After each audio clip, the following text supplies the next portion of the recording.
Hello. Hello everybody. Good afternoon, good evening, or good whatever it is.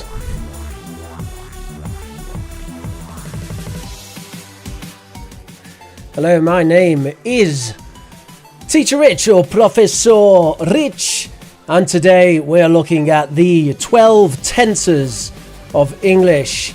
I am an English language teacher, been teaching for 15 years, and I'm British. I'm originally from the northwest of England. I'm from Cheshire, if you would like to know. So let's get started with a bit of a quiz, shall we? And the question is, true or false? So I'm going to show you some sentences here, 4 sentences, and I want to know if they are true or false. All right, let's take a look and see what we've got. Oh, okay, that doesn't work so well. Right, number 1, we don't use the present continuous to talk about habits. Chat, what do you think? Is that true or false? And today's stream is sponsored by nobody. But if you would like to sponsor one of my streams, get in touch. ProfessorRich@gmail.com.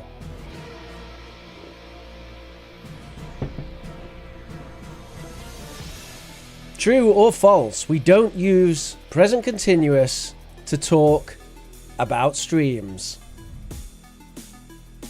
What do you think? Oh, hello to everybody in the chat there. True. True. Okay, lots of people think true. Well, we'll see about that. Hello there, Zaro Ribes. Or Chado. Okay, next.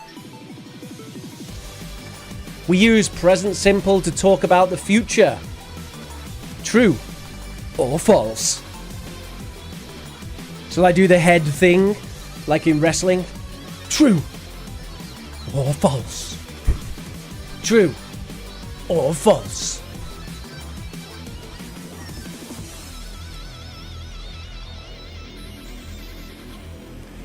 There's gonna be some surprises.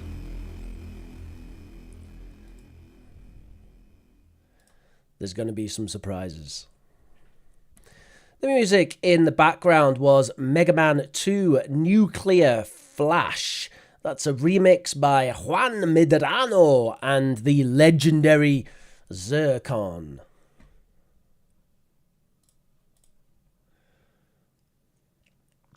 So lots of people saying false for that one. Okay, let's have a look at number 3. Oh, okay, we'll have a look at number 3 and number 4. So number 3, we can use will to talk about the past. And number 4, there are 12 tenses in English. What do you think about 3 and 4? Let's check my special keys. Oh no, that doesn't work anymore. What happened? Oh, and that doesn't work either. Oh, that's not good. My special keys. I guess if I want my special keys to work, I have to load up my keyboard app. Great.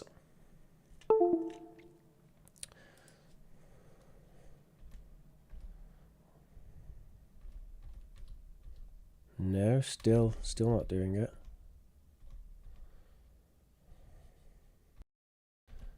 Ah, now it's working. Okay, I can disappear and reappear. That's good, isn't it? I need a button to change to this mode as well. That would be really good. What do you think, everybody, for 3 and 4? True or false? Let me pop out the chat.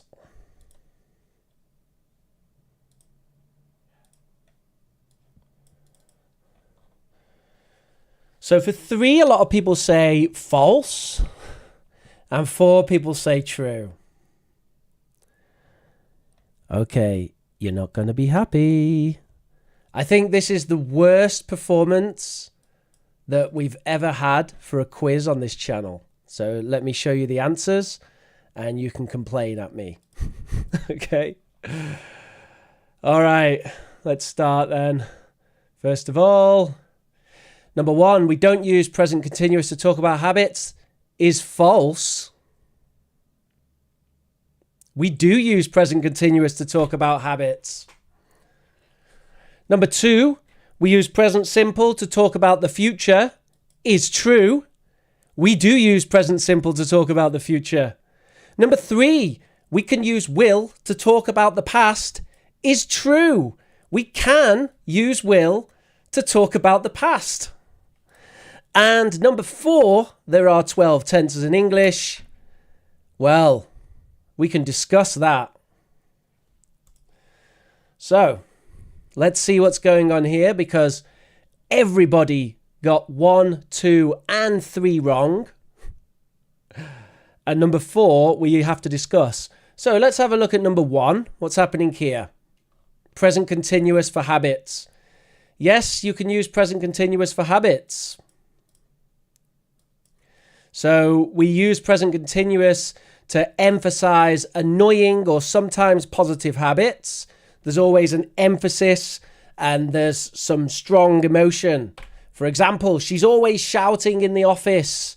He's constantly making a mess. Or, hey, you're always helping me out. You're always helping me out. So, oh, God, I can't stand it. She's always shouting in the office. Or, I can't live with him. He's constantly making a mess. Or, oh, you don't have to help me again. You're always helping me out. You're always helping me out. Yeah, so present continuous for habits. We can use it. Notice that we often use it with these special words. Always, constantly. Sometimes the word forever. So there's kind of a contradiction because it's the present continuous, but we're using this always, constantly, and forever and we use these for emphasis.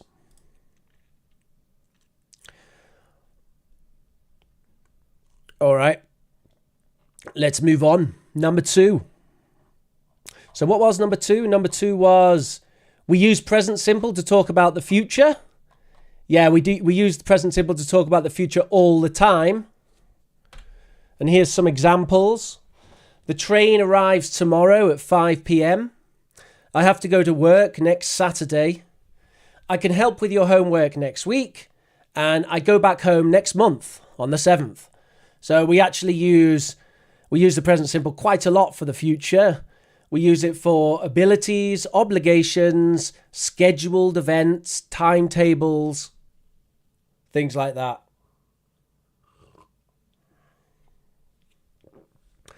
So yes, we can use present simple to talk about the future. True. And the next one. Now, this is a fancy one, isn't it? I said we can use will to talk about the past. How do we do that? How do we use will to talk about the past? And if you're watching at home, why don't you have a go right now? How do we use will to talk about the past? Will to talk about the past? And Pallavi says, hello. Hello, Pallavi. Good afternoon. How do you use will to talk about the past? I'm having great fun here. I'm loving this. Will to talk about the past. Here comes the sun. All right. Do you want me to tell you then how we use will to talk about the past? Go on. So we can use will to talk about the past like this. Daisy says, where was he last night? He was supposed to help us. And Manuel says, he'll have been drinking with his friends. That's what he's always doing. He'll have been drinking with his friends. That's what he's always doing. So we can use will plus have plus participle. to make speculation about the past. And we can use will plus infinitive to make speculation about the present. So this comes under the topic of speculation and deduction. And we have words like must, may, might, could, can't, and will for speculation and deduction. So he'll have been drinking with his friends means I think he was drinking with his friends. That's right, using will to talk about the past, boys and girls.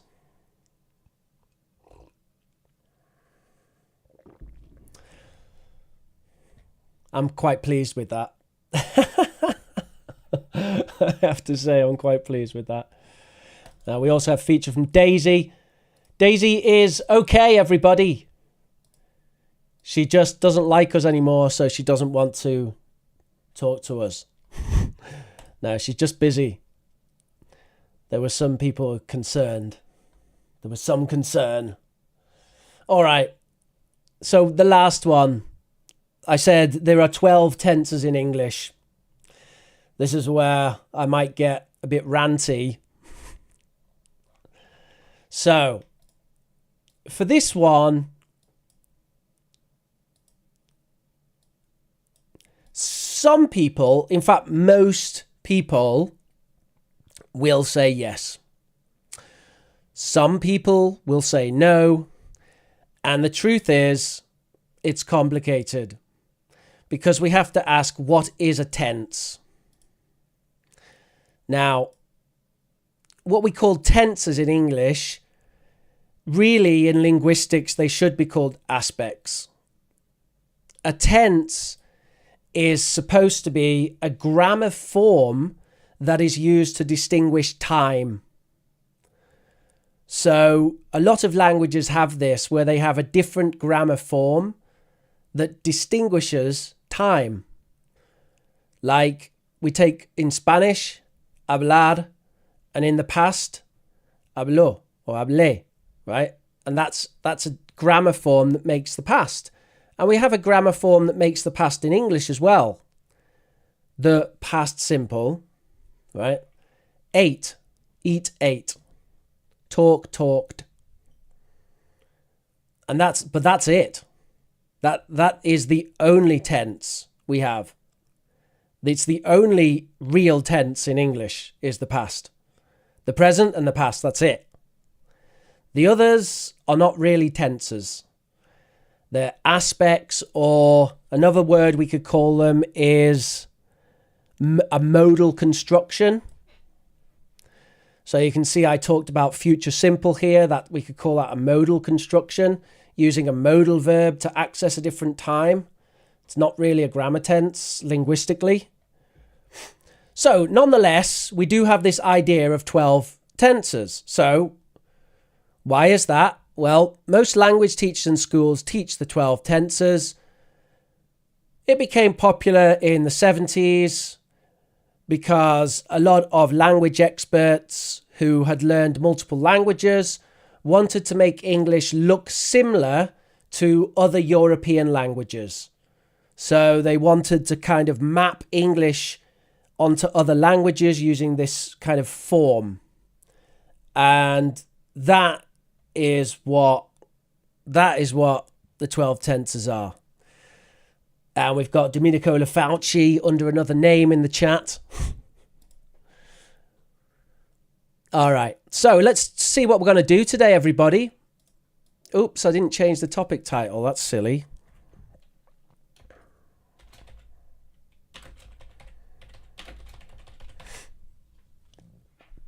We're going to do a fun grammar quiz. We've done it. We're going to discuss the pros and cons of the 12 tenses, because I'm not totally against learning the 12 tenses. If it's interesting, it's great to learn it. So let's talk about the pros and cons of the 12 tenses. And there are some pros and cons. Then I want to give you my new suggestion. I don't know if it's really a good suggestion. It's something I've been thinking about, but we're going to talk about it. The fun is going to be discussing it to see what you think. Okay? And we'll discuss the pros and cons of that. And then we'll move on to question time. All right? I've got quite a lot to talk about today. So get ready to be interactive. Get ready to have conversations, because I'll really be interacting with the chat today. Right.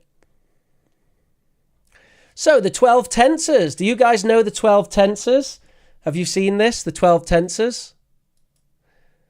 It looks something like this. It's a table that shows past, present, and future. And it has simple, continuous, perfect, and present continuous. And normally the forms look something like this.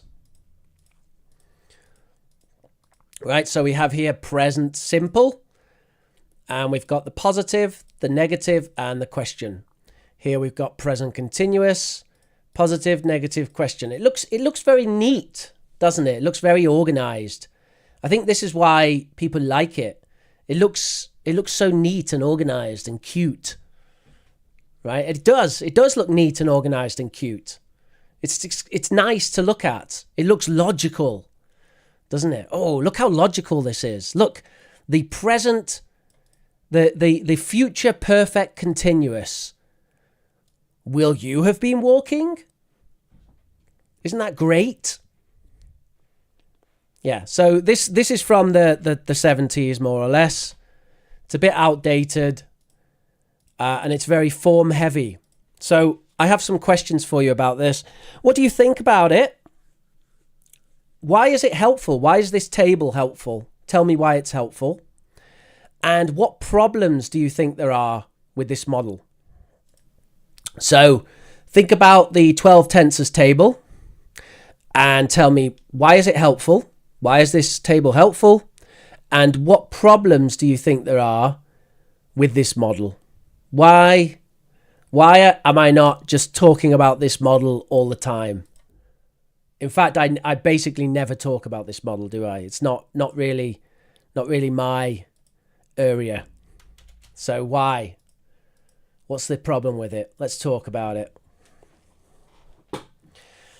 Kat says, what are you teaching today? So we're going to talk about the tenses, Kat. And if you don't know the tenses, then that's great, because that means you have an interesting perspective to tell us. Because I would love to think what you think about the table.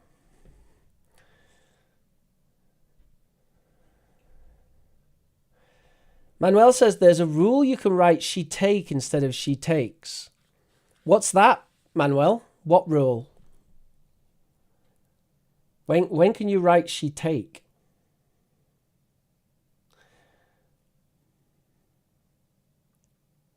Oh, Anawat says there are no tenses in Thai, so I'm confused when it comes to tenses in English. That's great. I like it when there's no tenses. Yeah, Maria del Carmen says it's helpful because it's easy to memorize. Yeah, and it's very good for Romance languages because, you know, you can map this onto Spanish, can't you? You can be like, habré caminado. That's, I will have been walking, right? Or, había caminado. I'd walked. You can kind of map the forms. I think that's another reason why people like it. But if you think about it in Spanish, does anyone really say habré caminado? Do you say that a lot? Habré caminado. Because in English, nobody says I'll have been walking very much. Sometimes, rarely. Sometimes, though.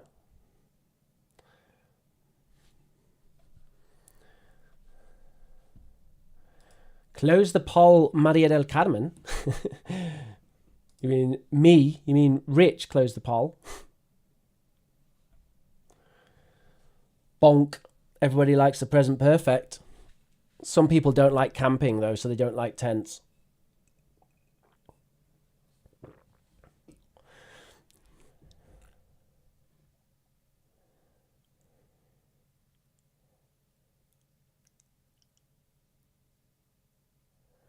It's important that she take one pill every 6 hours. It's important that she take... It's important for her to take... It's important that she takes... It's important that she take one pill.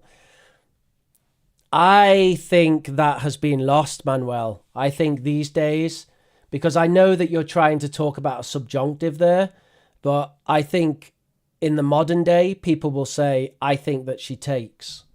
Not so it's important that she takes.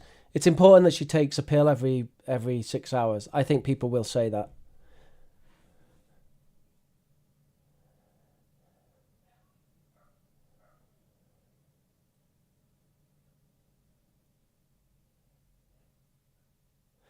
Can you give the exact difference between I've walked and I'd walked? Well, that is, Yasin, that is one of the problems with this, because I've walked means many things. I'd walked, not so much. I'd walked is quite specific, actually. So I'd walked is the past of the past, right?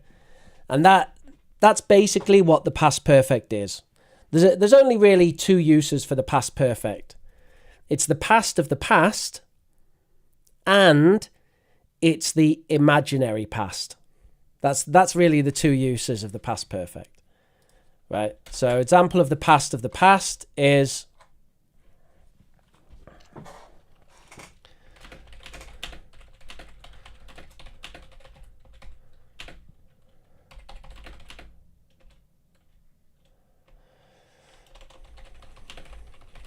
there you go. I went to bed because I'd tired myself out.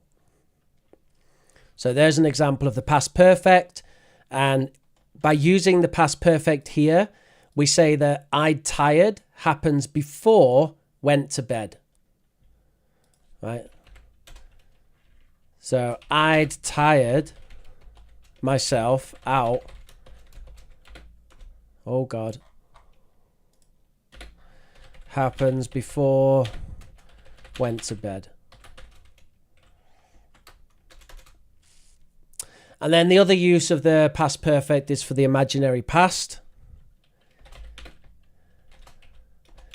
If I'd won the lottery last year, I'd have moved to Barbados. If I'd won the lottery. So this is a hypothetical past using had won.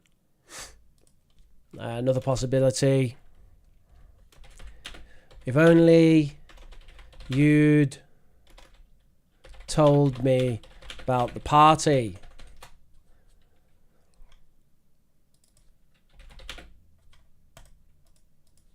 So it's the past of the past and the imaginary past. So that one's easy enough. But the present perfect is a lot more complicated because there are many ways to use the present perfect. And I'm going to show you an example of that in a minute. It's one of the reasons why I think this 12 tenses of English has problems.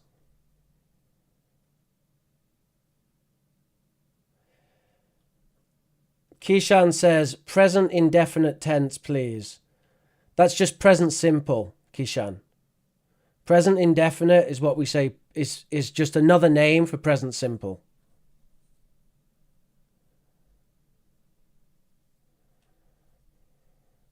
Where's the extra tenses, teacher? Pallavi, we're doing that later. These are the old ones on the screen.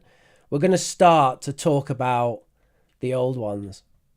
Yasin says, is it okay to say I went to bed because I tired myself out?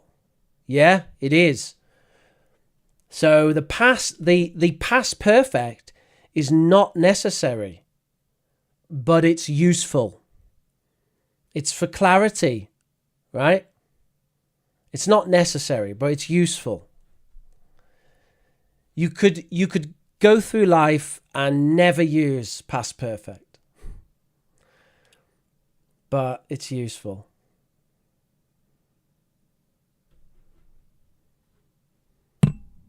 Oops.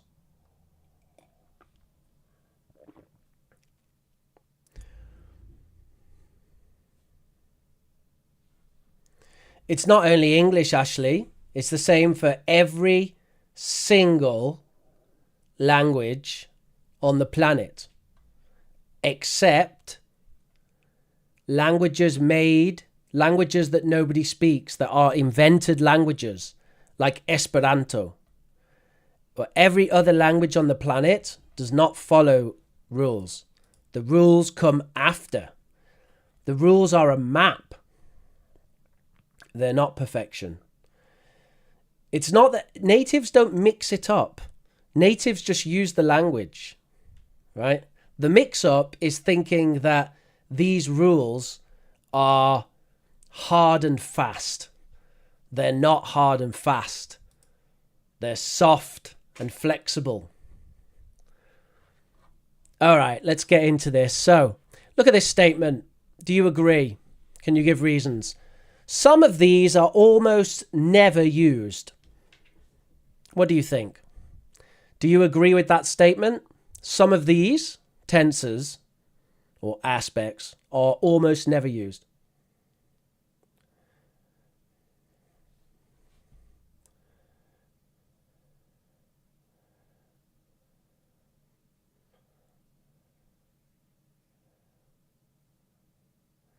Pallavi says she agrees. Which one? Which ones are almost never used? Elsa La Torre also agrees. Yeah, I think I agree. Which of these do you think is used the most? Which do you think is the most common? Which is the most common? You can listen to me now. Which one am I using now a lot? Which is the most common?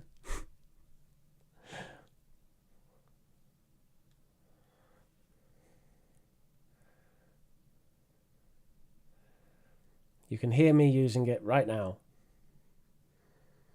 Basically, every single sentence that I say is one of these. Yeah, it's present simple, for sure.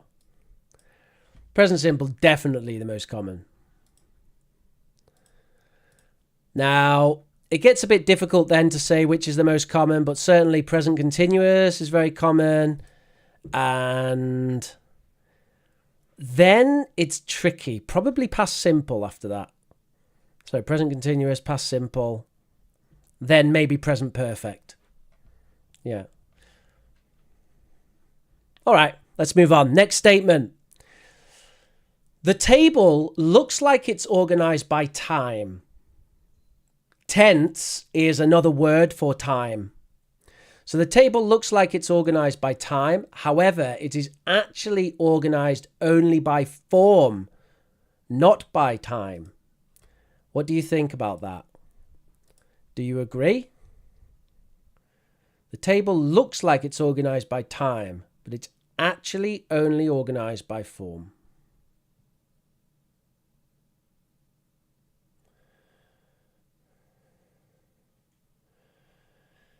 Interrogative future simple.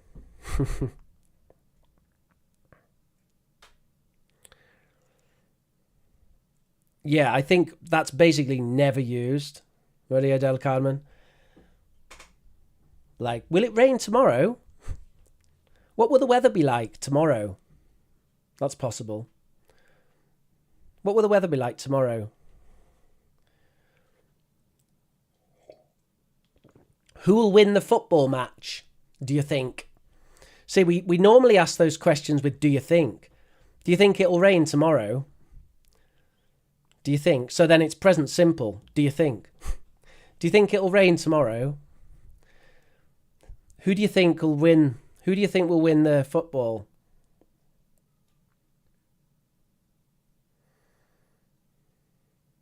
Time and form are very related, so those things are not different to me.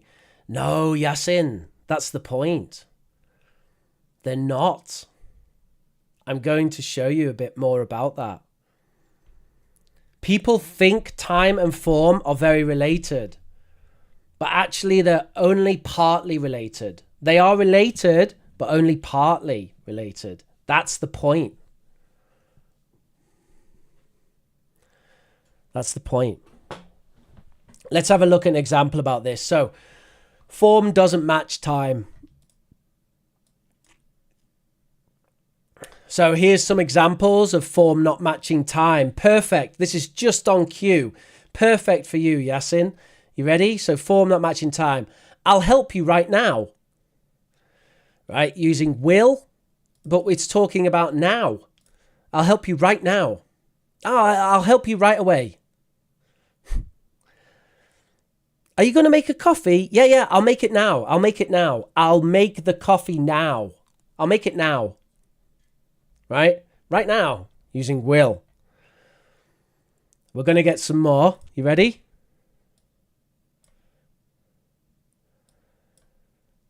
If I won the lottery, I'd be a millionaire. So here we use past simple, but we're talking about the future. Or the present. Hypothetical future present. If I won the lottery, I'd be a millionaire. Okay, next. First, Frodo says he can't do it. Then Sam says they need to carry on. Then they walk for miles. Frodo says he can't do it. And then Sam says they need to carry on. And then they walk for miles. And they're going around Mordor. And then they see these orcs. And they have to fight the orcs. And the orcs don't see them. And they go around the back. I'm using present simple, but I'm talking about arguably a past story. Actually, we call this, this is for talking about films and books. We often use this to talk about films and books. Talk about plots, the plot.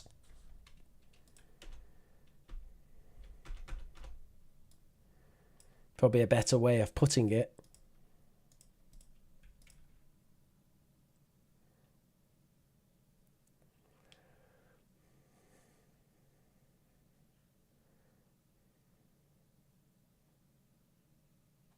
Oh, that's really good. Russian name that I can't pronounce says, how much did you want to spend? How much did you want to spend, sir? That's good, isn't it? Because it's using the past simple, but they're asking about now. So that's a really good example. Well done. I don't have that one. That's really good. Here's another one. Who's phoning me? I think it'll be Rob because he said he was going to call. So this is using will for present speculation. So if you notice here that basically the point I'm making is this table, it's good, but it makes us think that form matches time, but form doesn't match time. That's my point. So be careful. Just be careful. I will give you a solution to this. By the way, I have the solution. But let's consider one more issue first. Look at this statement. See if you agree. Each of the tenses has more exceptions than rules, so learning them in this way isn't that useful. What do you think about that? Each of the tenses has more exceptions than rules.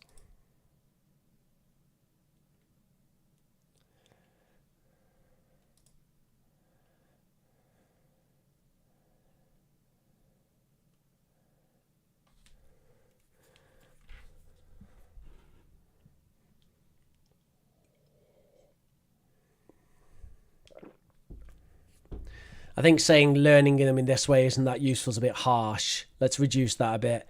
Each of the tenses has more exceptions than rules, so you have to be careful. Let's put that. That's a bit nicer, right? What do you guys think? Do you think each of the tenses has more exceptions than rules? Maria Carmen says it's true. I'll just take this moment to say, everybody, you should definitely join our awesome Discord chat server. We've got loads of people on the server now. Everybody's talking away, discussing English, and we've got a great community. You should definitely check that out. The link will be in the chat right now. It's bit.ly/englearnchat, and you do need to use the correct upper and lower case.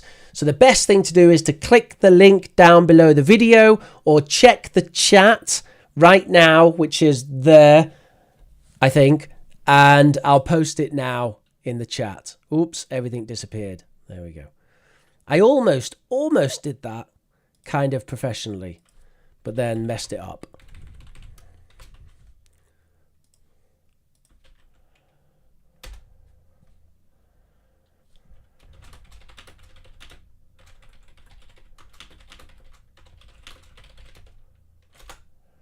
There are a lot of exceptions. A nightmare sometimes, says Elsa del Torre. Don't worry, Elsa. Don't worry. It's not so bad. But I'm going to scare you a bit more first. Well, actually, no. I'm going to give you the solution. So we'll start by considering the present perfect. And as a nice, happy coincidence, most people voted the present perfect as their favorite tense. So we're going to consider this two ways. First, we'll consider the tense-based analysis. So this is the analysis based on form. And then we'll consider a meaning-based analysis. And I want to change the color even so you can really see the difference with a meaning-based analysis. Oh no, that's a horrible color.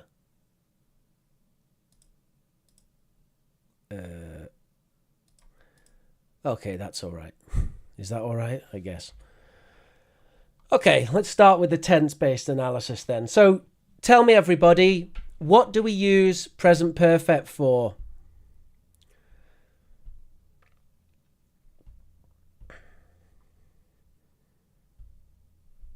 When I say present perfect, what do you use it for? What's the point? It's quite intricate, says Domenico/Brenda.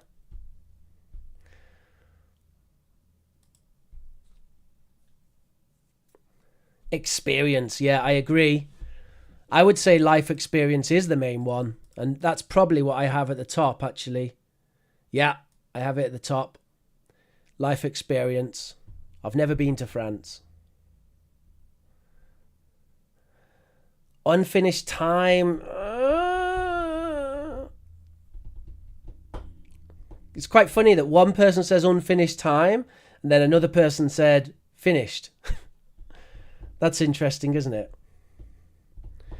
So let me just show you. I've got these. There might be some more, but these are the ones that I thought of in 5 minutes. So life experience, not used with a specific time, used with just to say when something happened a short time ago, used with already to say that something happened sooner than expected, used with yet in the negative to say that something hasn't happened, but you expect it to happen. And it's used to refer to events which started in the past and continue to the present moment. It's been a great day so far. And it's used with got to express possession. I've got a pen. Now, there's probably a few more. Yeah, sometimes Elsa said it's a link between past and present. Sometimes people try to explain it like that. I'm not sure if that's helpful.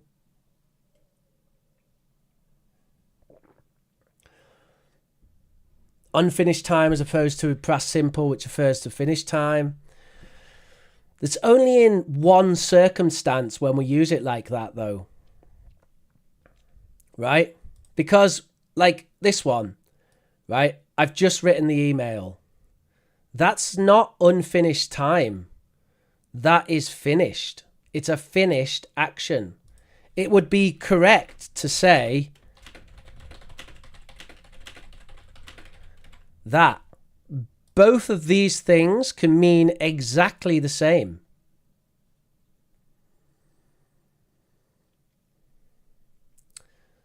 So obviously sometimes it means unfinished time, but not always. It is usually unspecified, Pavia, that is true, because you can't specify the time really with, well, you can actually, because you can say, I've lived here since 2015, or I've lived here for 7 years. So you can specify the time. You just don't specify the time in the same way as the past simple. Is this a new tense, says Pallavi? No, this is the present perfect. And this is the old form-based analysis. So I want to offer you a different way of analysing tenses. This way is using the table, right? So you look at the table, you say, okay, in this table we have present perfect. So we look at all the ways to use present perfect. Now, I suggest a different idea. I suggest that instead of starting with the form and then looking at the meanings, we start with the meaning and then look at the forms. So what we want to do is consider a function, like something that we want to say, right? So what's an example of a function? Life experience, talking about life experience, that's a function. Another function is saying something finished recently, that's a function. So we start with the function and then we consider all the forms we can use to express that function. So it's like we flip the table. So let's have a look at that. We're going to have a look at a meaning-based analysis. And we are going to look at something that happened a short time ago. Now, going back to the present perfect, we can say, oh, I've just done it. Now, can anyone in chat tell me other ways to say something happened a short time ago?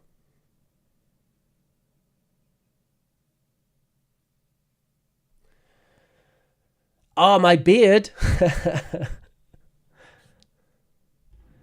Well, you have to shave occasionally. Yeah, that's right. That's right. You can use past simple. I'm sorry, I can't pronounce the Cyrillic alphabet. I'm going to guess that's I don't know.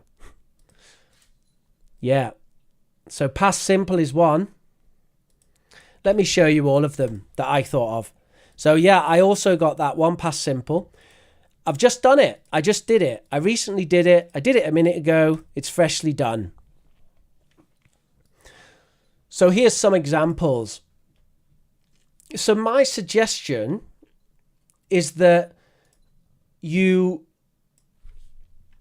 consider a function, you learn useful phrases to express that function, and that's how you think about the forms in English.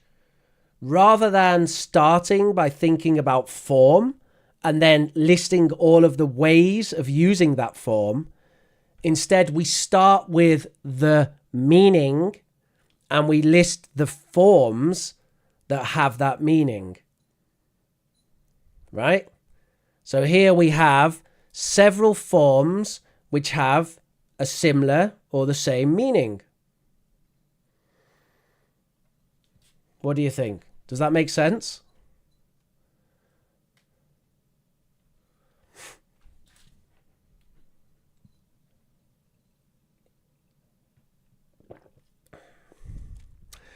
That would be my suggestion. So I have made probably not a very good attempt, but I have made an attempt to make a table out of this. This is Prof. Rich's new tenses of English, which is based on the idea of meaning instead of form. So you notice, first of all, at the top, we have habits, actions, progress, actions done, states, and intentions. So rather than talking about the form of the structures used, we're now talking about what those things are. What do we use it for? We use it to talk about habits. We use it to talk about actions in progress, actions that are finished, states, intentions. And then down the left side, we've got past, present, future. So the idea with this is that you can take these functions and then you can use them in past, present, or future using, for example, the structures in the boxes. Now, there are problems with this. There are problems with this as well. So that's my question for you. What are the advantages and disadvantages to this model? So let's have a little chat about that. What are the advantages and disadvantages to this model? You can have a look and tell me what you think. Daisy's just arrived and she smashed the dislike button. Smash that dislike button, everybody. Hit unsubscribe and delete off your social media account.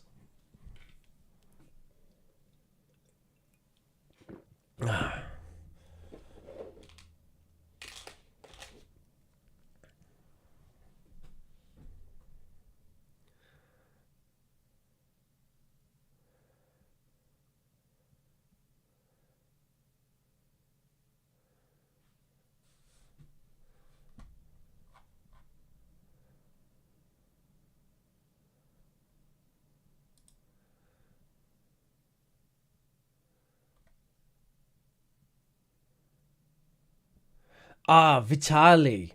Right. I was like, the Cyrillic name, who is that? It's Vitali. Okay, Vitali. I'll try to remember. Yeah. So if you have a look at this, we talk about, for example, an intention in the future. Future intention, we use gonna. I'm going to make a coffee. I'm going to make the coffee later. I'm not going to make the coffee. How about a habit in the past? Well, that's used to. So I used to do karate. I used to do karate when I was younger. I didn't used to do karate. How about action in progress in the future? For that, we use Al plus B plus ing. I'll be playing video games at 7 o'clock tomorrow. What about an action that's done in the present? That's subject plus have, conjugated have, with just and the participle. I've just played video games. I haven't just played video games. I've played video games a moment ago. I've playing? What? Have you just played video games? May not be universally accepted. Oh, yes. In fact, it definitely won't be accepted, Pavia. Guarantee it. The 12 tenses is here to stay. We're not going to get rid of it. So it's definitely not going to be a universally accepted.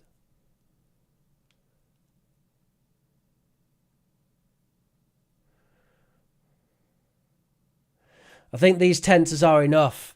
No, Pallavi, we need more. So anyway, the idea of this little table is to flip this on its head and to, instead of thinking about form like this is form-based, we want to instead be meaning-based. So we're thinking about function rather than form. Now, I did say there's a problem. I think this is the biggest problem, actually. The biggest problem is there's more than one way to skin a cat. Pepper. Come on, Pepper. Is there more than one way to skin a cat, Pepper? Pepper, come on. Come on. Pepper. Pepper.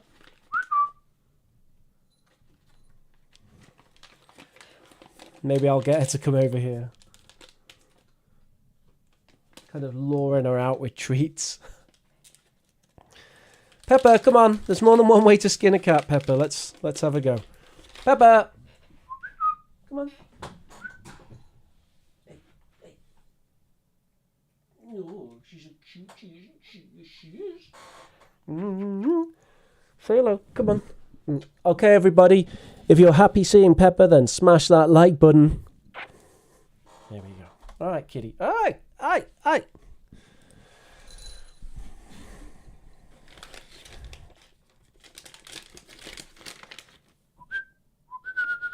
Pepper. Go on. Yeah.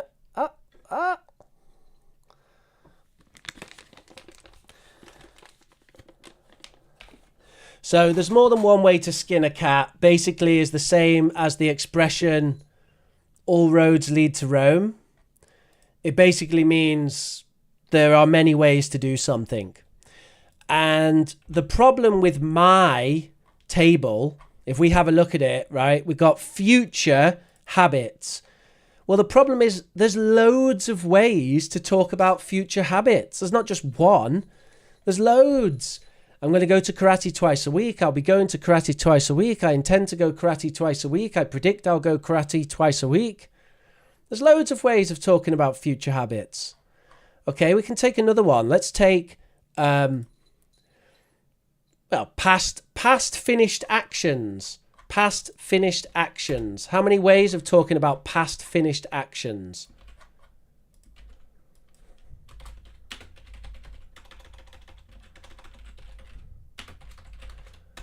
There's loads. There's loads of ways of talking about past finished actions. I did it. I've done it.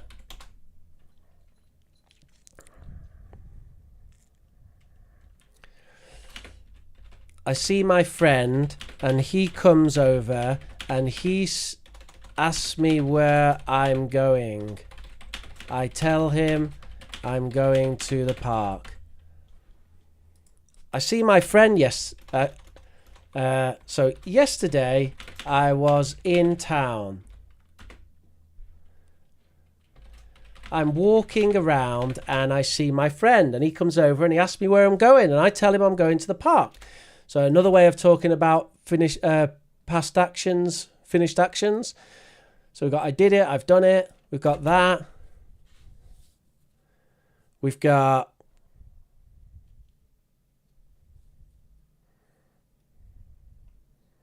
don't know, drawing a blank. But the point is, there's many ways. So that's a problem because you can't put loads of stuff in the cells in the table because then the table becomes super complicated. So, yeah, that's a big problem with it, I think. But I still think it's nice and it's interesting. And I think it's interesting to look at. And I think it's interesting to talk about. And I think it's interesting to talk about this one as well, the old one, the 12 tenses. I think these are both interesting. And I think that by looking at them and talking about them, I think we can benefit. I think our language can benefit by talking about this stuff. I think that is the benefit of this kind of grammar-based analysis. It's talking about it, discussing it, thinking about it. That actually does benefit our language. So, what's this? Rich, are you sure this paragraph is okay? Which one? What, this? Yesterday I was in town. I'm walking around and I see my friend and he comes over and he asks me where I'm going and I tell him I'm going to the park. And he says to me, you can't go to the park right now because just a moment ago I saw some lads in the park. And I say, yeah, so that's no problem. And he says, yeah, but the thing is, I think they want to play football. And I say, oh, I don't fancy playing football right now. I don't fancy the hassle. Yeah, people do use that, Manuel. It's very colloquial. Very colloquial.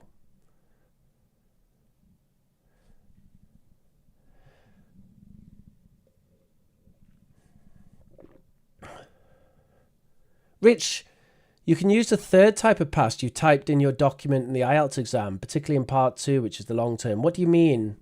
I'm a bit lost. The third type of past. Yeah, Manuel, you can use that. It's a colloquial story. Use present simple for a colloquial story. Oh, we can use actually no, that's habits. For habits you can use would. Anyway, there's a homework assignment. It's for Saturday, the 28th. So, homework assignment. That's it. And when you finish the homework assignment, you need to send it to me on Discord. I'm very eager to see the new tensors. Pallavi, Hello? I showed you the new tensors, Pallavi. It's this. Where is Pallavi not looking at the stream? Look.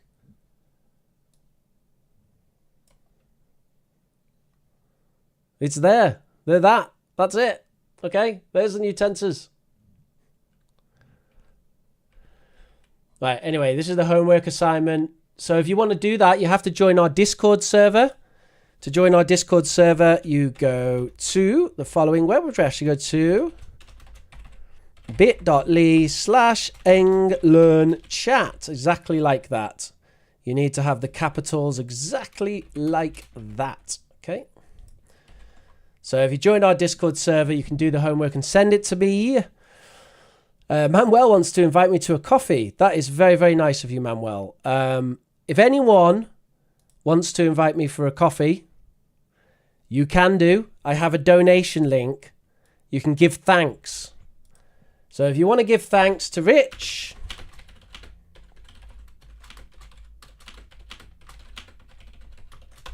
you can do. Now, I would love to have an option that you can say stuff when you give thanks, like, Rich, do a lesson on this or do a lesson on that. I'd like to do requests. So if you do give thanks and give a tip, then message me and tell me if you have a special request, because I'll do it, because you're paying me. Which is lovely. It's nice to feel appreciated, but also it's nice to give something special when someone does buy me a coffee. Huh? You buy me a coffee, you get some time. So, yeah, if you have a request, Manuel, if you have a request, send me a message. And Domenico as well. Domenico bought me a few coffees, actually. So, yeah, send me a request if you wish. I would love to help you out there. Thank you very much. Tips are appreciated. Tips are appreciated. But the main thing is join our Discord server, say hello, and all the rest of it. Does anyone have any questions? She want to see the new Prof Rich made tensors. Yeah, I've showed you a few times. How many times do I have to show you the new Prof Rich made tensors? Right, it's question time, folks. You can ask me any questions about English or language learning, and you can download the notes from today from the link right here. It's quite a complex link, so I'll post that in the chat. Download the notes from today, and you will notice that I'm now using Google Docs, and I think I will stick with Google Docs. I quite like it. I think it gives me more flexibility, especially flexibility for questions and error correction, actually. So I'm going to stick with it. And Domenico says, we're done with our workout session, about to leave the gym. All right. I don't know how you have time to do the workout and interact with the chat. It's a special skill. That's great. Questions, folks. I'll give you some minutes to think about some questions. Post your questions in the chat. Oh, I'm going to put my feet up. Oh, there we go.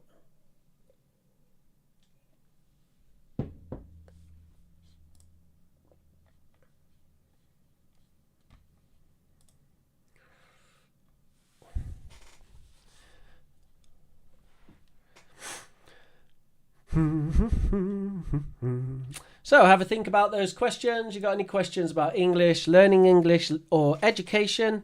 Another one of my specialist topics. What about bare or infinitive forms? Yep, they are forms, Maria del Carmen. The bare form, the infinitive. It is a form. What about it?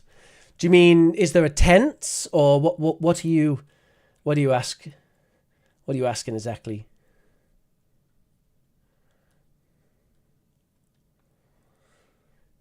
I'm a big fan of the infinitive. I'm a big infinitive fan. You could say that I'm an infinitivist. The tense and uses. Okay, well it's not a tense, but we can certainly talk about the infinitive form. Let's do that. Let's talk about the infinitive form. It's a big one, isn't it? I mean, it really is a big one. The infinitive form has to be the most common form in English.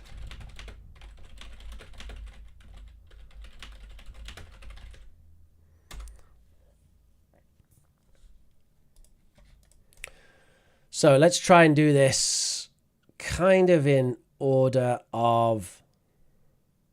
How shall we do this? I'm going to call this the bare infinitive as well. Bare infinitive or base. I think these days when people say the infinitive, they do mean the bare infinitive, the base, without to. And when you want to say with to, you say infinitive with to.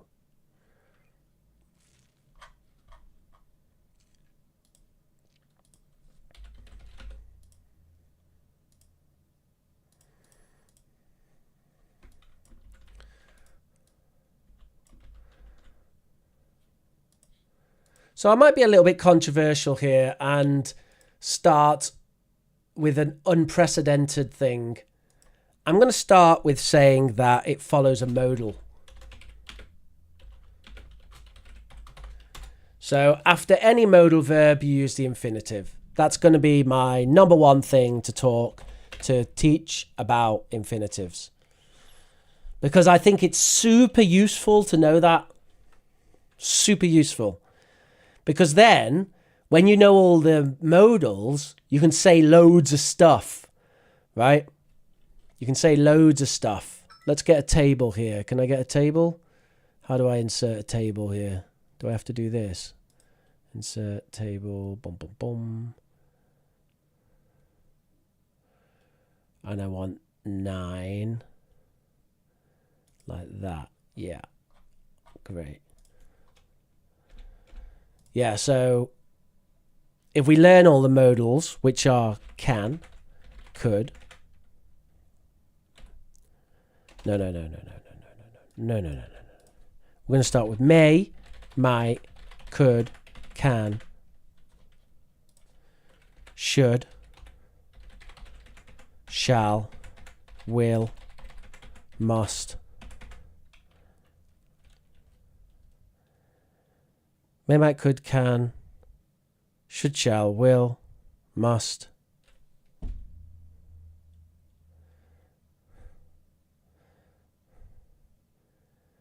I always forget one. What is it? May, might, could, can, should, shall, will, must. Would. Damn it. All right, there we go. So there's the 9 modals. And then, yeah, you follow those with a bare infinitive, right? So whatever that is that you want to say, right? Speak. Yeah, he may speak English. He might speak English. He could speak English. He can speak English. He should speak English. He shall speak English. He'll speak English. He must speak English. He'd speak English, right? It's not ought to. So ought to is a semi-modal. True modals have one word.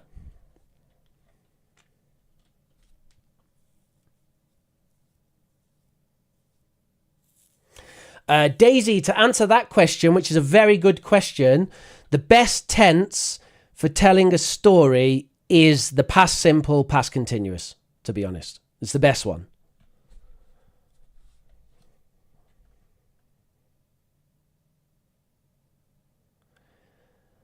I disagree with that, Manuel. I think that might is used more than may.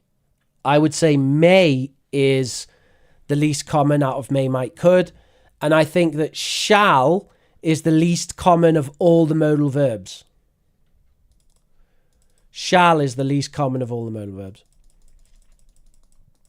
So I'm getting distracted. So that's the infinitive form. That's the first one. We're talking about modal plus infinitive. All right, next. Number 2. I keep my formatting consistent.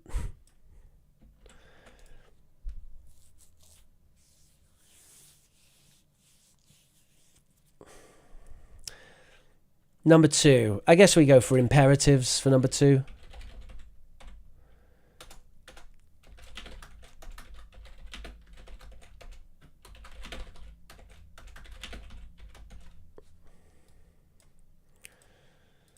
Yeah, so commands, and what you might call commands.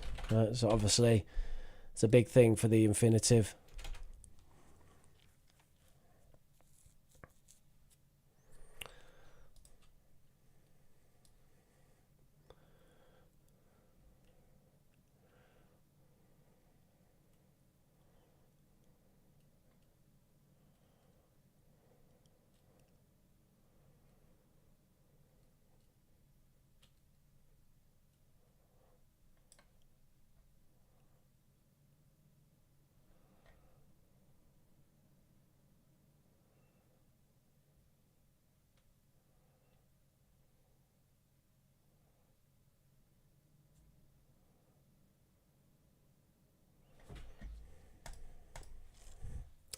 And then the main thing with the ber form of the infinitive, for the use of the ber form of the infinitive after those, is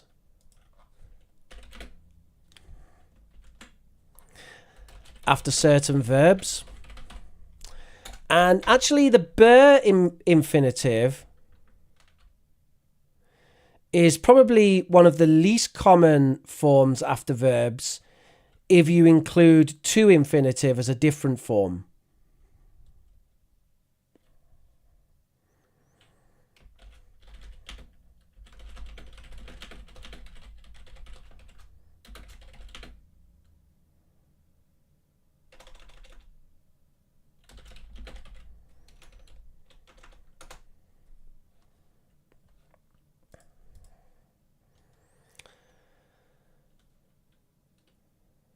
So we can use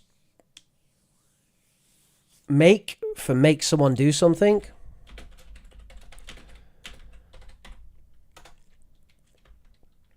She made me do it. And we got the infinitive form there. So if we have a look at this form, it's make plus someone plus infinitive is the form there. It's for kind of when someone obliges you or forces you to do something.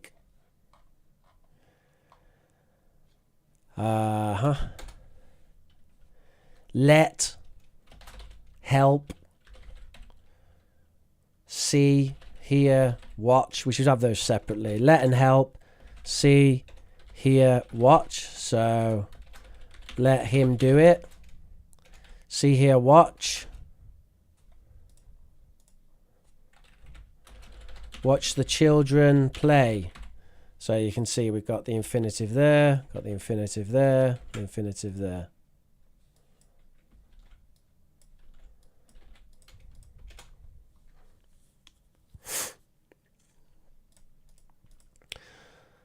But most verbs take a to infinitive or ing. So the ber infinitive is actually the kind of more rare one to be used after verbs.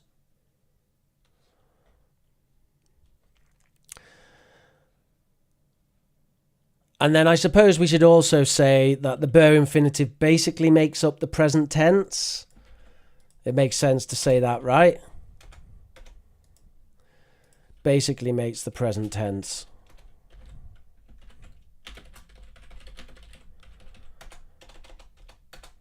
Whatever that means.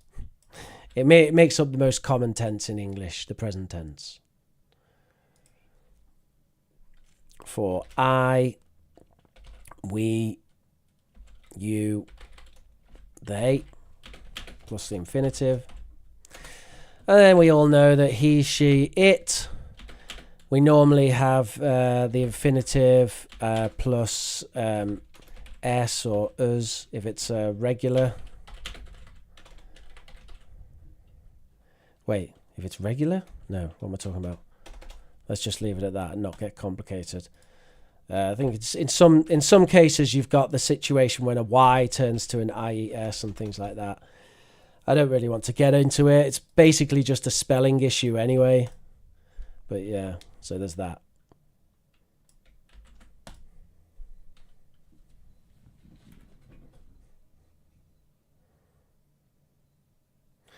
Have somebody do something. Yeah, I love that as well.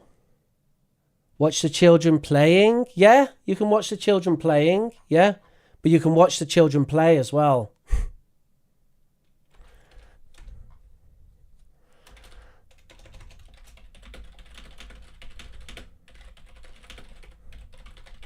They both sound pretty much identical. Yeah, they're fine.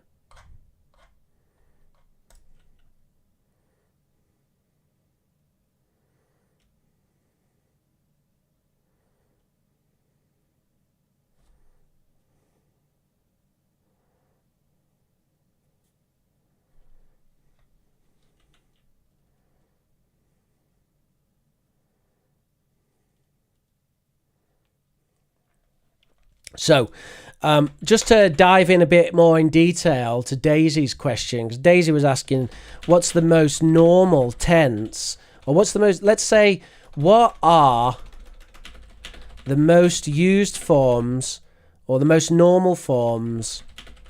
I prefer the word forms to tense because, as I said before, tense actually means time and it's a conjugation of time and whatever. So I'm going to say forms. I know everyone else in the world will say tense. I don't care. I'm going to say forms. So what are the most normal forms for a past story in English? Okay, well, a good way of doing this, it's a little bit anecdotal and it's quite subjective for the teacher, but a good way of doing this is for me to just tell a story. Right? And if I just tell you a story, then whatever comes out naturally from my mouth, that'll be what I use. So let me think about what to talk about. Do you mean a fictional story or a real story, Daisy? I assume that you mean a real story. Is that right?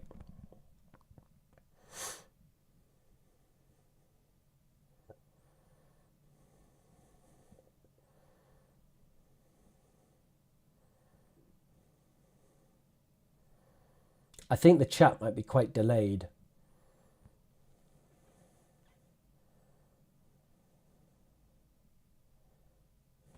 I wonder why that is. Is my internet slow today or is YouTube slow?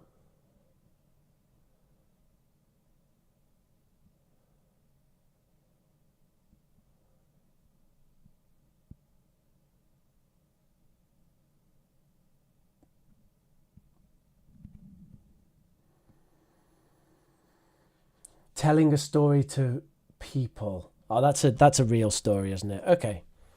So, a real story. Can you see that my brain is fizzling out all of a sudden? I was quite busy yesterday. I was quite busy yesterday. I hadn't planned to do tons, but I ended up doing quite a lot. In fact, I only really had three main things that I had to do, but because there was a lot of traveling involved between them, then it ended up being quite complicated and it ended up requiring a lot more time than I thought. Also, traveling can be cumbersome, draining, it costs money, the buses come late, and you have all kinds of problems. So my day yesterday should have been quite simple, but it actually, in the end, was quite complicated. Now, as for what I did yesterday, well, that'll have to wait for another night, another story. All right, so that was me just talking naturally about the past. So now we can replay that and let's have a look at the tenses that I use when I'm just naturally talking in the past. This is a technique that I use all the time, and it's a technique that any good language teacher should use. Just try to do something naturally and then analyze the language you use. So are you ready? Let's have a listen and see what we can hear. I was quite busy yesterday. I hadn't planned to do tons, but I ended up doing quite a lot. In fact, I only really had three main things that I had to do, but because there was a lot of traveling involved between them, then it ended up being quite complicated and it ended up requiring a lot more time than I thought. Also, traveling can be cumbersome, draining, it costs money, the buses come late, and you have all kinds of problems. So my day yesterday should have been quite simple, but it actually, in the end, was quite complicated. Now, as for what I did yesterday, well, that'll have to wait for another night, another story.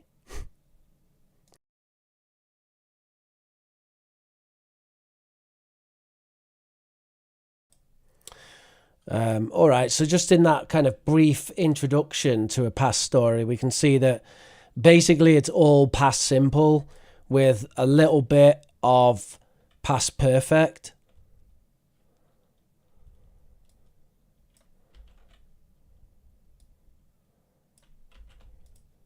So we got past simple, past simple, past simple, and then we have our past perfect there.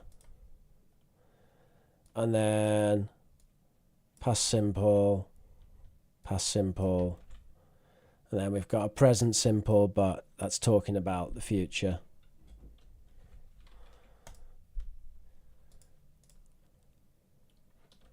I guess it might be interesting to continue a little bit to talk about this in order to see if maybe the past continuous comes into it when we start to actually tell a story. So let's go into it a bit more. We'll call this part 1 and we're going to move on to part 2.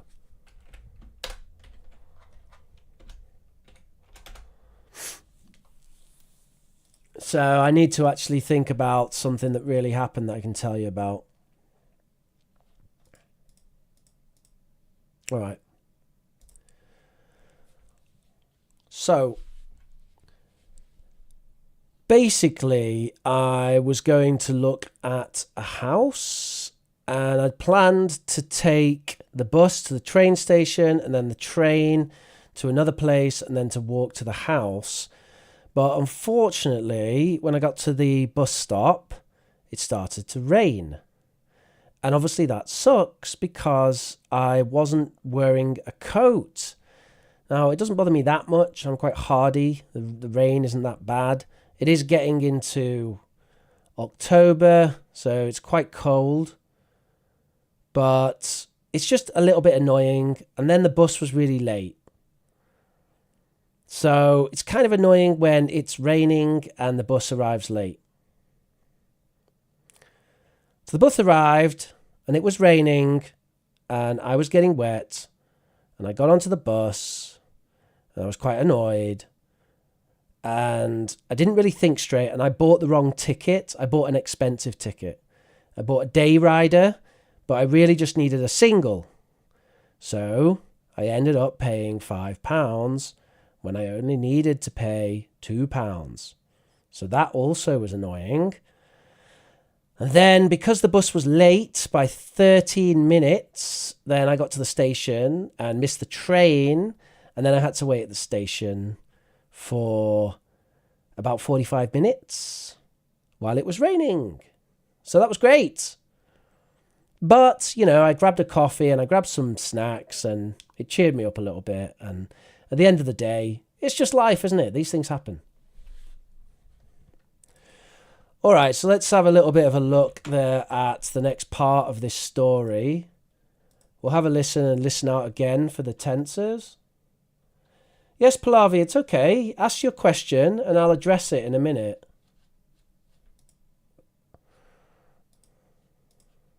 So, basically, I was going to look at a house and I'd planned to take the bus to the train station and then the train to another place and then to walk to the house. But unfortunately, when I got to the bus stop, it started to rain. And obviously that sucks because I wasn't wearing a coat. Now, it doesn't bother me that much. I'm quite hardy. The rain isn't that bad. It is getting into October, so it's quite cold. But it's just a little bit annoying. And then the bus was really late. So it's kind of annoying when it's raining and the bus arrives late. So the bus arrived and it was raining and I was getting wet and I got onto the bus and I was quite annoyed and I didn't really think straight. Wait a minute, let me hear that again. And I was getting wet and it was raining. Just want to hear that little bit again. So the bus arrived. Okay, I did use the past. So the bus arrived. You notice I say the bus? The bus. So the bus. So the bus. So the bus. So the bus. The bus. Hello, Rich. Are you okay? So the bus arrived. The bus arrived. So the bus arrived. Bus. The bus arrived. So the bus arrived. The bus arrived. The bus. The bus arrived. So the bus arrived and it was raining and I was getting wet and I got onto the bus and I was quite annoyed and I didn't really think straight and I bought the wrong ticket. I bought an expensive ticket. I bought a day rider, but I really just needed a single. So I ended up paying £5 when I only needed to pay £2. So that also was annoying.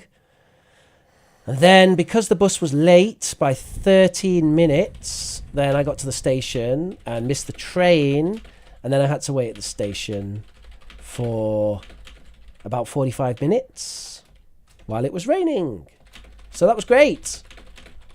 But, I grabbed a coffee and I grabbed some snacks and it cheered me up a little bit. And at the end of the day, it's just life, isn't it? These things happen. Okay. All right. We can see here that definitely past simple is the most common. And then there's a bit of past continuous and a bit of past perfect, isn't there? But past simple is definitely the most common. You can see we've got a past perfect there. So there's a past perfect there. Then we've got a past simple. We've got past simple. We've got a bit of present simple here, but it's not referring to the past. So there's just this sentence thrown in that it's annoying when it's raining and the bus arrives late. Like a little bit of commentary there. And then we've got past simple. We've got a past continuous. And another past continuous. In fact, it's kind of a passive with this idea of get. If you consider get to be kind of a passive. I don't actually. In form-wise, it's not a passive. But meaning-wise, you could argue it's kind of a passive. And then we've got past simple, past simple, past simple, past simple. And then we've got a past continuous to finish off. So when I actually got into the story and we had some background events, then you can see the past continuous comes in a bit more. Great story, bitch. I hope you're being sarcastic, Daisy.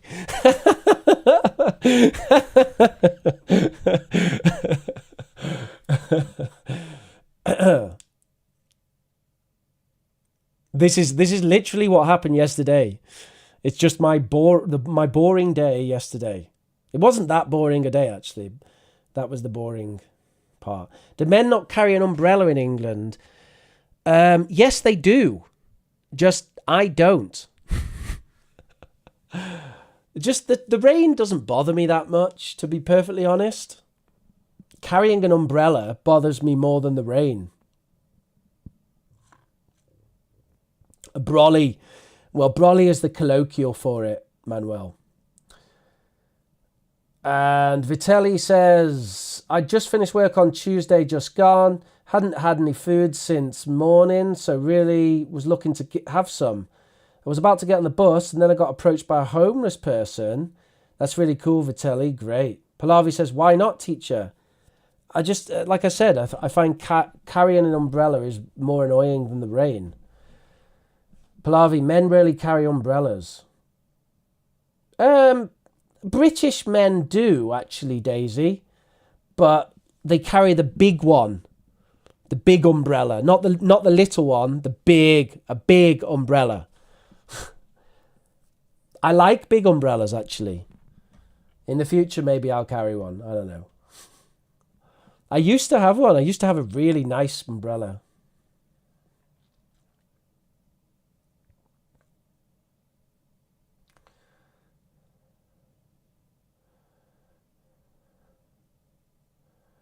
Give my question a shot. After answering all the grammar questions, you're an expert on the matter. What's your question? I wish I could somehow highlight when people ask questions. Okay, I've got it, Pavia. Thank you. Rich, how can we question the wrong assertion professors make during class, even if they're sticking too adherent to that? One of my professors keeps making the same mistake again and again. Oh, it's a problem, Pavia. Yeah. You basically, Pavia, the answer is you can't. You can't. This is why university sucks, actually. But when a professor says something that you think is wrong, you basically can't question it. The professor, the lecturer in a university is basically the boss of everything. You can't question it. I hate that. I hate it. But I mean, actually my advice to you is just soak it up. Move on. Keep your mouth shut. Get the good grades. It's sad, but it's reality. If you tell me specifically what the assertion is that you disagree with, maybe I can help further. But in general, if a university professor says something you don't agree with, unfortunately, the current situation appears to be that they are unquestionable. And questioning their ideas publicly is only likely to cause problems, because most lecturers and professors don't invite challenges. They want you to accept their genius. And that's it. Which I think is a poor reflection of their teaching ability, really. It's not good teaching to do that, is it? But it seems to be how things are.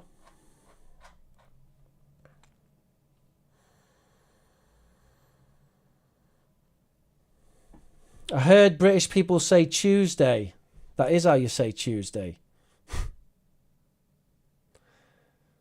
Tuesday. No sooner had we got home than the rain started. That's right. It's not. What do you say? Tuesday instead of Tuesday. That's how you say Tuesday. Tuesday. That's the pronunciation, Pallavi. Tuesday. That's the correct pronunciation. What happened to the native speaker's ear when non-native speakers use incorrect tenses or fail to conjugate them?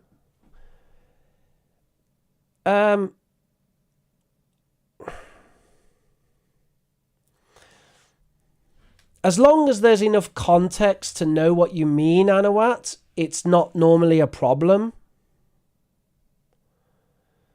So as long as you give context, if you say one sentence with no context and that sentence is wrong, then it's really difficult.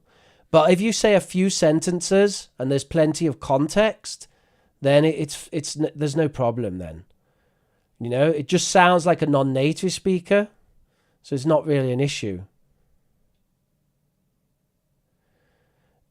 Like, pardon me, where station police? Please tell. You know where station police? Please, can you tell where station police?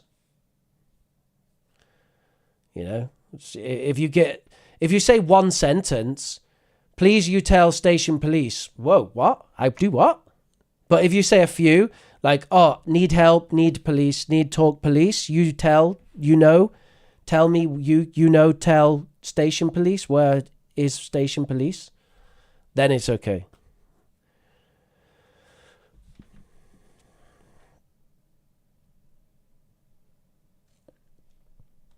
He keeps on saying that Caedmon is the father of English poetry. Everyone knows he's the first English poet. I told him it's Chaucer a million times. I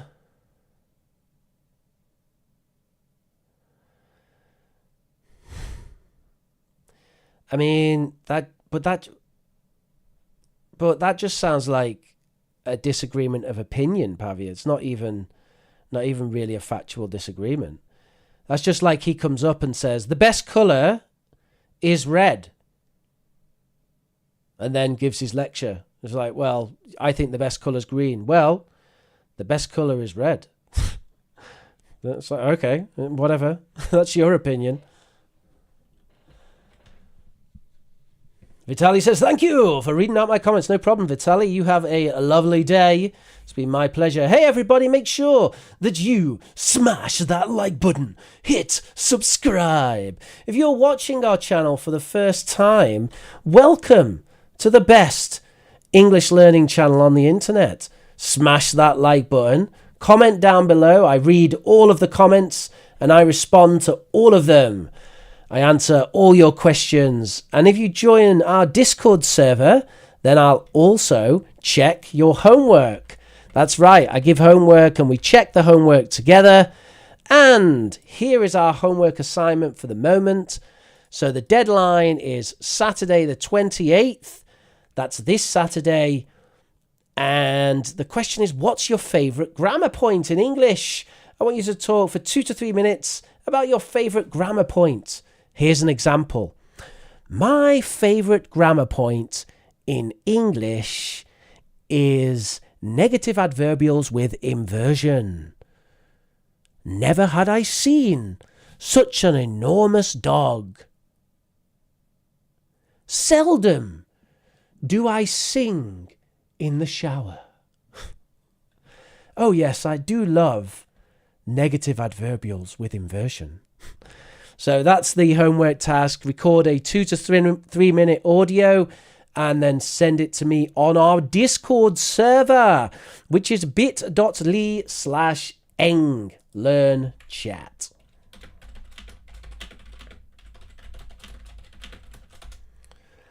Pallavi, police station is correct. I was just demonstrating to Anawat how it sounds when someone uses the language incorrectly, but with context. Context is critical. If someone doesn't understand you, The solution is say more stuff. Don't stop and say less stuff. Say more stuff. Give as much context as possible. Just say more stuff and they'll understand you, right? Say different stuff, related, right? Help, authority, report, 999, 999, right? Just say context stuff and they'll understand. Direction, map, where, left, right, where I go. Right? You say more context, people will understand. Being a language learner is a lot about learning to be an effective communicator. And to be an effective communicator, one thing to do is you want to give a lot of context when you talk. Don't expect people to understand your one perfect sentence. Instead, give them 10 sentences, which might not be perfect, but all 10 of them together will give them more of an idea of what you mean. Pallavi, I commented on your video, which is 12 years old. Yeah, I'm going to react to that tomorrow. Probably. That's the plan anyway. Check out the stream tomorrow, everybody. I'm going to do the 10-year challenge or whatever it is. I'm going to react to my video there. Pavia says his statement is like that scholars and internet sites. This is what my teachers start. Believe it, so you can also believe it. Well, Pavia, that's bollocks. That's bollocks. You don't believe something because somebody teaches it to you, and you don't believe something because it's a precedent. That's bollocks. You make up your own mind. Now, personally, I don't know who I barely know Caedmon. I don't know anything about Chaucer.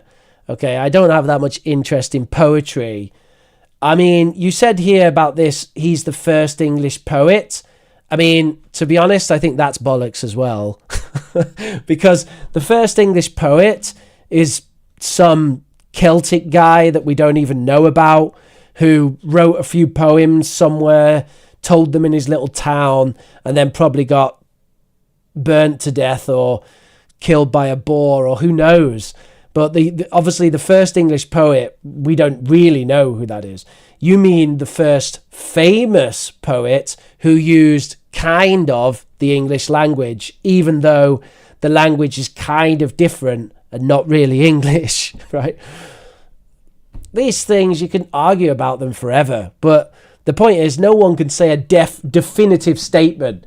This person is the father of modern English poetry, or whatever the statement is. It's just ridiculous. I mean, you can say it, but it's just opinion. You can't then say you must believe this. That's absolute nonsense. That's absolute nonsense.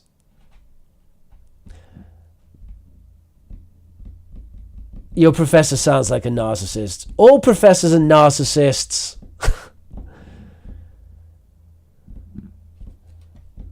You ever met a professor who's not a narcissist? Actually, there are some that aren't narcissists. There are some. To be honest, most humans are narcissists. Let's be honest about this. It's a difficult thing to fight against narcissism, isn't it?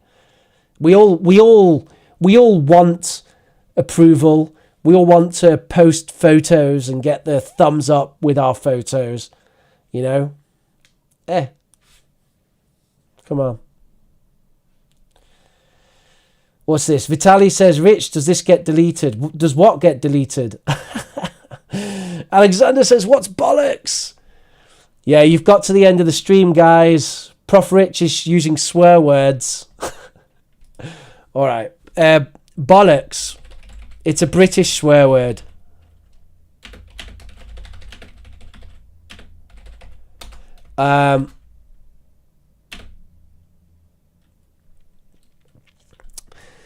It basically means rubbish or nonsense, but the literal meaning is testicles. Yes, thank you, Alexander. But we use it to mean rubbish or nonsense.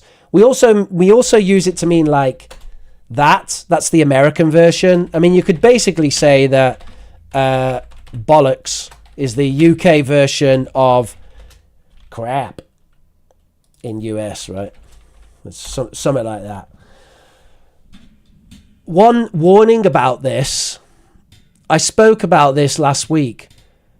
Native speakers have a different physiological reaction to swear words than non-natives.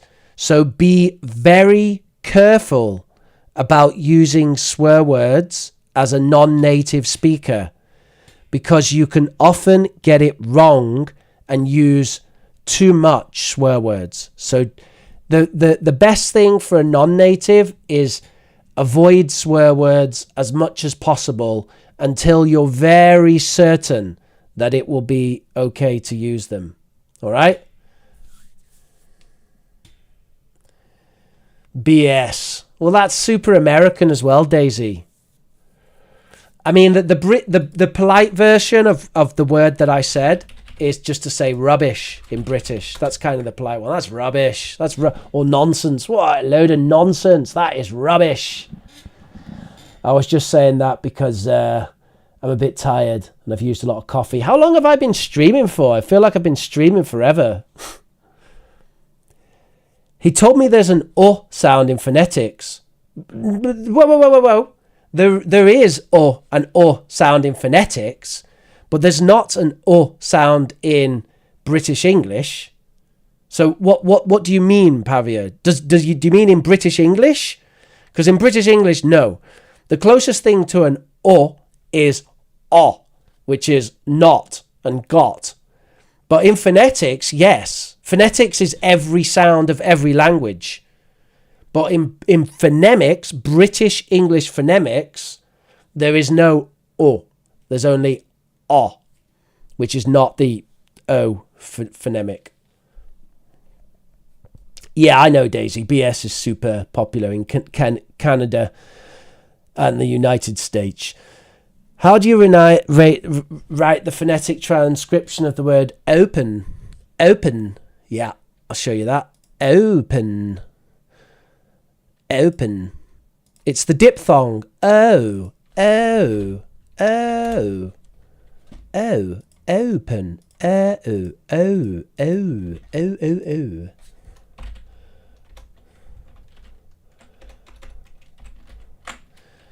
Open. Open. We need another schwa. Like that. Open. Open. Oh, that's the diphthong. Oh. Oh. Yeah, be careful with that one, Pallavi. People can get very upset with that word. It's not, I mean, is it a swear word? That's debatable, but it can be quite offensive. So, yeah, be careful with that.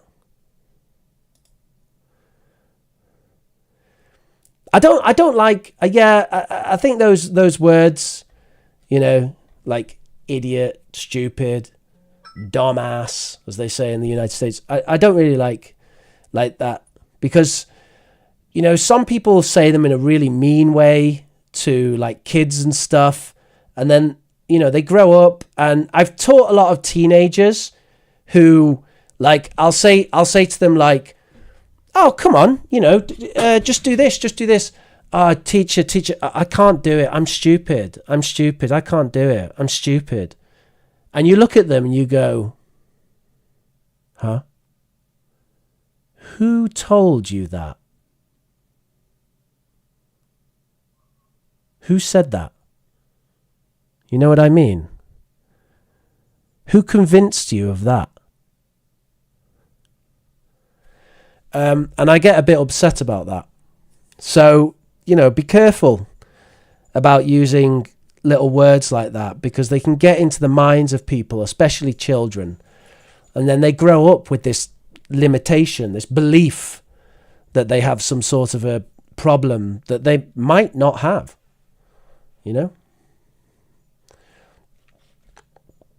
When I wrote this way on the board, he made me strike the first to an O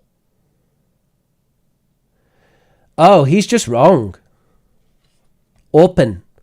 Open. Yeah, that sounds super Indian, Pavia. Open.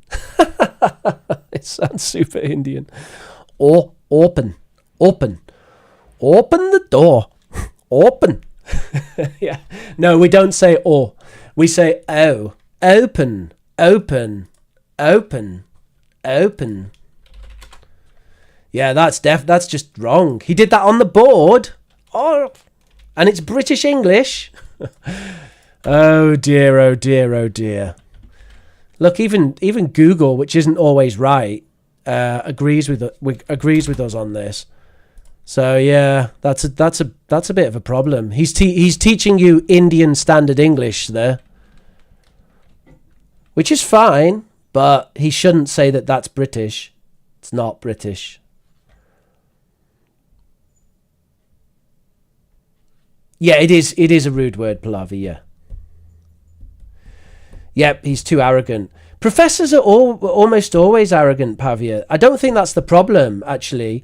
I think the problem is, you can be arrogant, whatever.